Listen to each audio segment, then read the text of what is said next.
भिक्षाम दे, माता भिक्षाम दे, भूख लगी है, थोड़ा अन्न का भाग दीजिए। रेणुका सुकन्या बाबा की आवाज सुनकर बाहर गई, दरवाजा खोला, आसन दिया, बिछाया, बिठाया, जल पिलाया, अंदर से भोजन ला कर दिया। पूजा की तैयारी कर रही थी शिव मंदिर जाने के लिए सुकन्या, और बाबा की दृष्टि पड़ गई उस पूजन की थाली पर। और जैसे ही संत की दृष्टि पूजन की थाली पर पड़ी तो संत ने बात बात में पूछ लिया, ये पूजन में सारा साहित्य रखा हुआ है पर गंगा का जल नहीं है, तो तुम्हारी पूजन शिव स्वीकार नहीं करेंगे। ये संत ने कह दिया रेणुका और सुकन्या से, आपकी पूजन में, आपकी पूजा की थाली में गंगा का जल नहीं है तो शिव इस पूजन को स्वीकार नहीं करेंगे। अब तो संत कहकर चले गए, सुकन्या की बुद्धि में वो बात बैठ गई और सुकन्या मां के चरणों में प्रणाम कर कर बोली कि मुझे गंगा का जल चाहिए, मुझे गंगा का जल चाहिए। बाबा कहकर गए हैं, संत कहकर गए हैं कि जब तक गंगा का जल पूजन की थाली में नहीं होगा तब तक शिव प्रसन्न नहीं होंगे, शिव इस पूजन को स्वीकार नहीं करेंगे।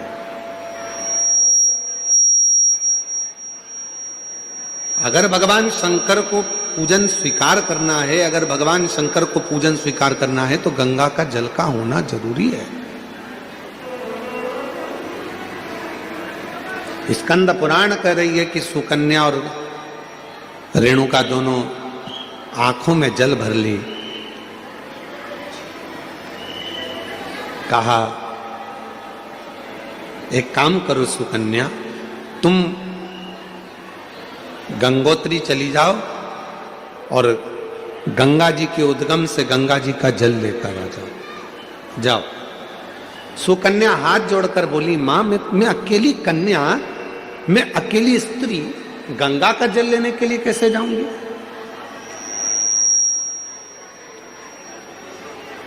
शिव की पूजन सुकन्या ने भी बंद कर दी, रेणुका ने भी बंद कर दी। दोनों शंकर के मंदिर नहीं जा रही हैं क्योंकि संत कहकर गए हैं कि गंगा का जल होना जरूरी है। अब गंगा का जल ही नहीं है तो शंकर मंदिर जाके करूंगी क्या? अब गंगा का जल ही नहीं है तो शिव जी के शिवालय में जाकर करूंगी क्या? ना सुकन्या मंदिर जा रही है, ना रेणुका मंदिर जा रही है। तभी मेरे ओघड़ दानी ने ध्यान दिया और आज भगवान शंकर का चेहरा कुछ उतरा हुआ था तो नंदी ने पूछ लिया, प्रभु क्या बात है, आज आपका मुख उतरा हुआ है, आज आपका चेहरा उतरा हुआ है, प्रभु क्या बात है? भगवान देवादिदेव महादेव ने कहा, नंदी एक रेणुका और एक सुकन्या एक गांव में निवास करती हैं, उनके पास में जो होता है वो मेरा श्रृंगार करती हैं, पूजन करती हैं। एक संत भिक्षा मांगने के लिए आए थे और वो उनको ज्ञान देकर चले गए, उनको बताकर चले गए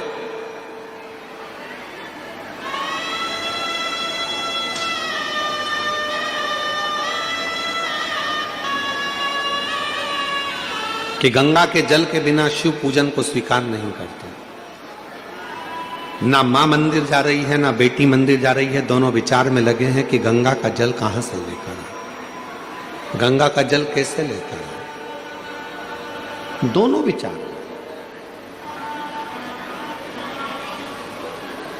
और उन दोनों के जल के बिना मैं फीका हूं।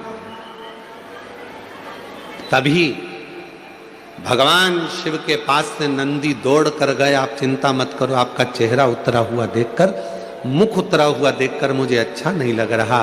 दौड़ कर गए नंदी और नंदी ने जाकर एक साधु का रूप रखकर पहले तो संत को समझाया कि गंगा का जल की मूलता नहीं, मूलता है शिव भक्ति की। जाओ जाकर सूचित करो। संत मानते नहीं थे तो नंदी ने अपना असली विग्रह धारण कर, बड़े बड़े सींग, बड़ा विराट सा स्वरूप नंदी का, बड़ा विराट सा स्वरूप।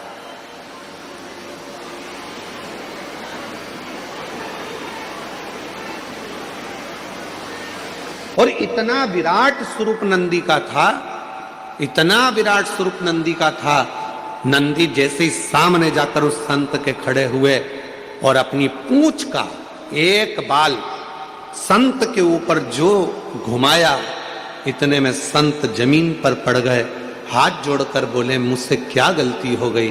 तो नंदी ने कहा गलती केवल एक हुई है कि वो पूजन करने वाली जिस भाव से पूजन करती थी, जैसी मंदिर जाती थी, जो जिस भाव से पूजता था, उसकी पूजन तुमने बंद करा दी केवल एक गंगा के जल के लिए, कि पूजन में गंगा का जल होना जरूरी है। जाओ।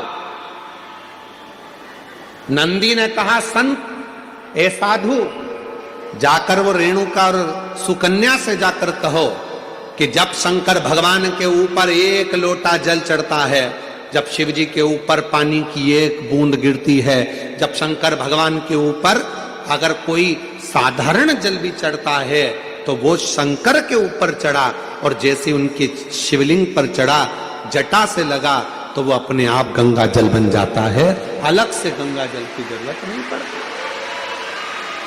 जाओ कहो, बोलो उनको।